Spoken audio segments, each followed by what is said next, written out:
trying to improve your squat, but you're not sure where to start, I have a couple moves that can be pretty helpful, and they are exactly what I used to improve my squat. So, without further ado, let's get into things.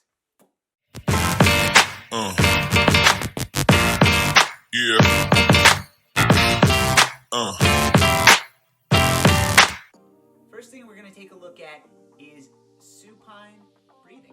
Just laying on your back. Sometimes it's called 90-90 breathing if you put your legs up.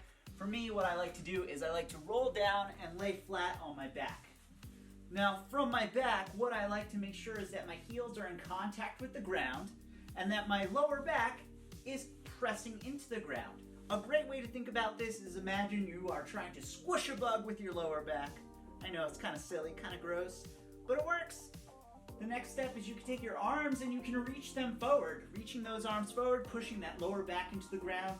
The next step is you put your tongue on the roof of your mouth, close your mouth, and you're going to breathe deep into your belly. Imagine filling up that area with air, letting the ribs expand, and you can do about one set of 10 to 20 repetitions or 20 breaths.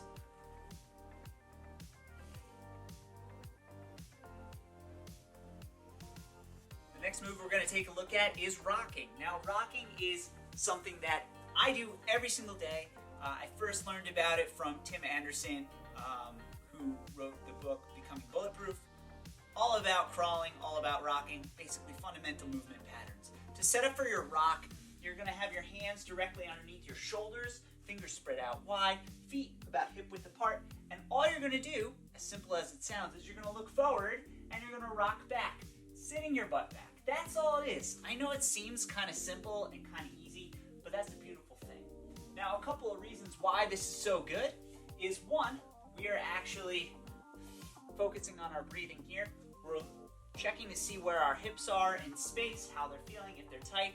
We are actually mobilizing our ankles and our toes, and we're setting ourselves up for a squat because this very position mimics where you'll be in the bottom of your squat. If you notice you have any sort of limitation or any sort of discomfort in a specific area, you can spend a little more time on it by performing different mobility exercises. So again, one set of 10 to 15 repetitions of rocks can be added at the start of your session, can be done in between sets of squats, deadlifts, pretty much anywhere. Great movement that you can be using right now in your leg band. Next, we're going to take a look at some ankle circles. Ankle circles are a nice way to check in to see how we're doing mobility-wise, if we're limited anywhere, and the ankles are a big part of our ability to get nice and deep into our squat. So first things first, I'm going to roll up and reveal my massive calves. Please don't be alarmed. And what we're going to focus on here is making sure that our tibia, this guy right here, isn't moving. We want to keep it locked into place. And a way you can do that is one, by keeping your hands here. Two, you can wrap a hand underneath, wrap a hand across, hold on, locked into this position. And from here, you can do a couple things. The first thing we're going to do is we want to trace a circle. Now, if you have a hard time tracing a circle, placing your heel down on the ground, you can therefore have a little bit of feedback and it becomes easier. So from here, we want to imagine that we're tracing a nice big circle, and then we're going to put our foot on the gas. Keep that foot pressed on the gas, and then we're going to come back around and come up. Now, look, you can do about 5 to 6 repetitions in one direction, and then we're going to switch directions. You might find it easier to go in one direction than the other. That's pretty normal because this actually requires quite a bit of motor control, and that is also a big part of mobility and a big part of being able to get nice and deep into that squat. Now, there's another variation that's pretty fun that you can do, and that is basically we're going to curl our toes in. So we're going to curl down, and this is going to allow us to really focus in on those ankles even more. Now, you don't want to go to the point where you're cramping, because if you are cramping, you're just doing it a little too intense. And again, we can keep that tucked position as we go around. Again, this is just another way to explore that ankle circle. Now, sticking with ankle mobility, we're going to take a look at another drill that you can follow up those ankle circles with, and it's pretty straightforward. We're going to have one foot in front of the other, almost like a commando position. Now, here's the thing, if you have ankle sensitivity or discomfort, you don't have to be sitting. You could be on your to have one foot in front, and all we're going to do is we want to check or actually see the range of motion that we have. So again, I will show off my massive calves. We want to make sure that our knees are able to track properly over our toes. That's something that's really important in the squat. We want to make sure that in the bottom of your squat, your knees are over your toes. I know sometimes we hear that and we think it could be a bad thing, but in actuality, it's a good thing. I swear, I promise.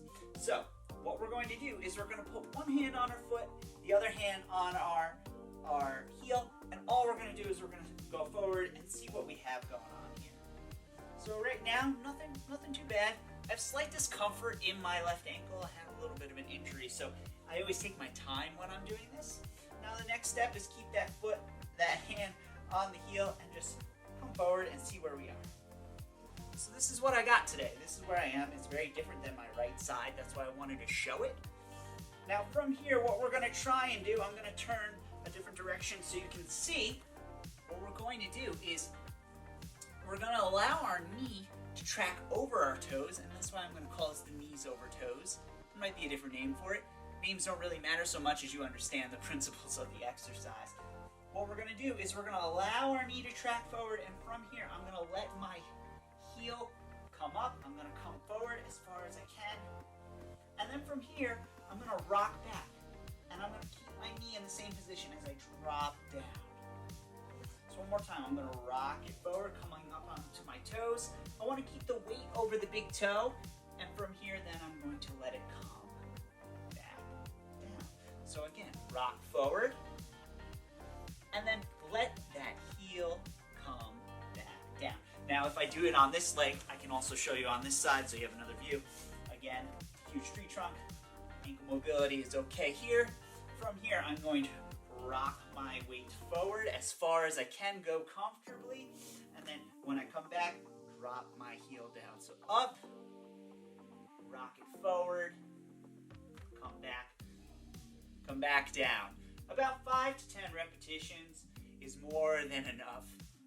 Just really, again, exploring that. And of course, depending on your mobility, you can also play around with rocking forward and rocking back from the squat position. But again, single side is much easier, and it's an easier way to actually check the full range of motion of that ankle.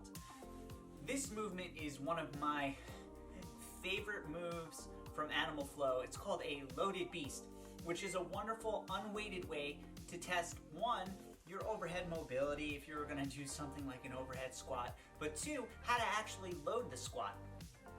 Now, I suggest performing with your heels against the wall. A couple of reasons why we want to perform with our heels against the wall is because it provides feedback. Feedback that's going to, one, allow us to activate the musculature that's really required for that bottom of the squat position, but two, we're going to be able to tuck the tailbone, which is kind of important when we are loading our squat or going into the bottom of our squat. So our heels will be set up against the wall about hip width apart. Here I am using a bookshelf. From there, we're going to take our arms and we're going to put them slightly in front of us. From here, we're going to tuck the tailbone, pull that belly button towards the spine, pull the ribs down, whichever cue works for you. And then from here, pushing those heels, we're going to keep that tailbone tucked and we're going to push ourselves back and load back. Keep that tension. Keep pushing through your heels as much as you can, and then you'll come back to that starting position. So one more time, we're pushing into the ground, keeping that tailbone tucked, pulling the ribs down, push, push, push, push, push. Keep pushing through those arms, keep pushing those heels into the wall, and then return back. If you do it correctly, you will feel your lats turn on, which again, it's a full body movement when you are performing the squat. Also, I really like that movement because it does teach you to keep a long spine, which is again, really important for your squat. So give that a try. You can do anywhere from 10 to 12 repetitions, 1 to 2 sets, or you can again perform these in between for active recovery during your squats. The assisted squat is a wonderful way to practice getting into the bottom of your squat while also assessing your mobility and, well, quite frankly, practicing the movement without loading the movement. To start off, you will stand in front of a door frame, a squat rack. In this case, I am using that same handy dandy bookshelf. I'll have my feet a little wider than hip width apart 45 degrees. That's what's comfortable for me squatting. Everyone's going to be different. Toes facing straight forward is wonderful, but if you don't have the ankle mobility, it's not going to happen right now. So slightly turn out. From here, we're going to keep a nice tall spine, take our hands, keep our tailbone a little bit tucked, and the first part of the movement is we're just going to sit our butt back, and then we're going to begin to walk ourselves down into the bottom of our squat. Keep walking, keep that tailbone down, and then walk yourself back up. Now again, we don't want to overarch through the lower back while we're doing this, right? We don't want to do that. The idea is to spread the floor apart with our feet and get our butt into the hole, our butt down into the bottom of that squat. So again, I'm going to walk myself down. And look, if here's as far as you can go, great. Practice rocking side to side, right? The more you practice, the deeper you'll be able to get into it eventually. Rock side to side. Keep that tall spine and walk yourself back up. 10 repetitions, 3 sets. That's more than enough, especially if you're just getting started with squatting. It can be pretty darn tiring and pretty darn advanced. So again, take your time with this and have fun. One of my favorite ways to load up the squat before going to more advanced movements is the Goblet Squat. This was popularized by Dan John and is something that can be a part of your regular leg day, whether that be a part of your warm-up or your prep work or a part of the leg workout in and of itself. Now the important thing is that we're choosing the appropriate weight and we're not automatically loading up with maximal amounts of weight. It's not about showing off, it's about having proper form, and that's the one thing that's overlooked pretty frequently when we are squatting. So for me, I'm using a kettlebell. It's 16 kilos, which is about 35 pounds. It's light for me today, but other days it can feel heavy, so that's important to check in with yourself. You're going to want to stand with your feet about hip width apart. You'll bend the bell so your elbows aren't out, elbows are in. Yeah. I'm bending the horns of the bell, holding on. And from here, my feet are turned out 45 degrees. I'll tuck the tailbone, sit down into the bottom of my squat, pause, and from here you can have an added bonus. You can rock it out side to side, right? And you can come back up. Only go as deep as you can into the squat, keeping that nice tall spine, letting the knees come over toes, and come back up. Elbows in, bringing myself down, making sure that I am keeping that tall spine, keeping the elbows in, pausing, and come back up. That's your Goblet Squat. Give it a try. Now perhaps the best thing you can do once you work on that range of motion and work on getting into your squat is to explore the squat. I recommend playing around with the movement I call the Frogger. It's a very, very popular movement, but it's something that really helps you establish the mobility through your hip, which is flexibility and strength. So the way you'll set up for your Frogger is you'll get into the bottom of your squat, whatever version of that is. Here I'm just chilling in the bottom of my mobility today. Remember, checking with your body. It's okay if you're up here. And all you're going to do is plant your hands in front, push through the arms, hop forward, sit your butt down. That's it. Once you're comfortable with that, you can practice going in reverse. This is a great way to explore the range of motion of the hip.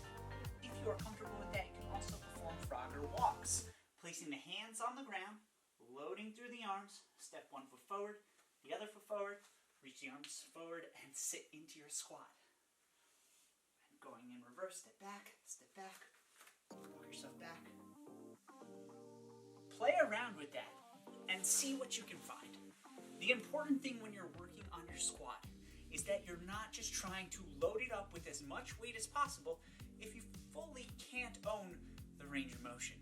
That's why I recommend most clients start with body weight squats before jumping into a loaded squat.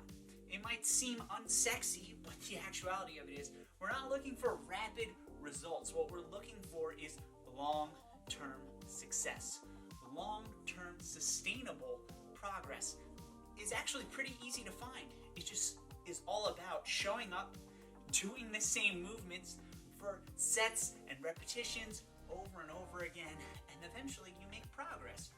But also, it requires you to really dial in and focus on what's truly important. Checking in with yourself, saying, hey, my ankle mobility sucks. Well, I'm gonna spend time working on that instead of trying to do a million other things. So try any one of these exercises that specifically addresses where you are in your squat journey, and I promise you will make progress. As always, you can like, comment, and subscribe. Let me know what you liked about this. Let me know what you need some help with, and I'm always here to help. Thank you so much for checking out the video, and I hope you have a great rest of the day. Peace.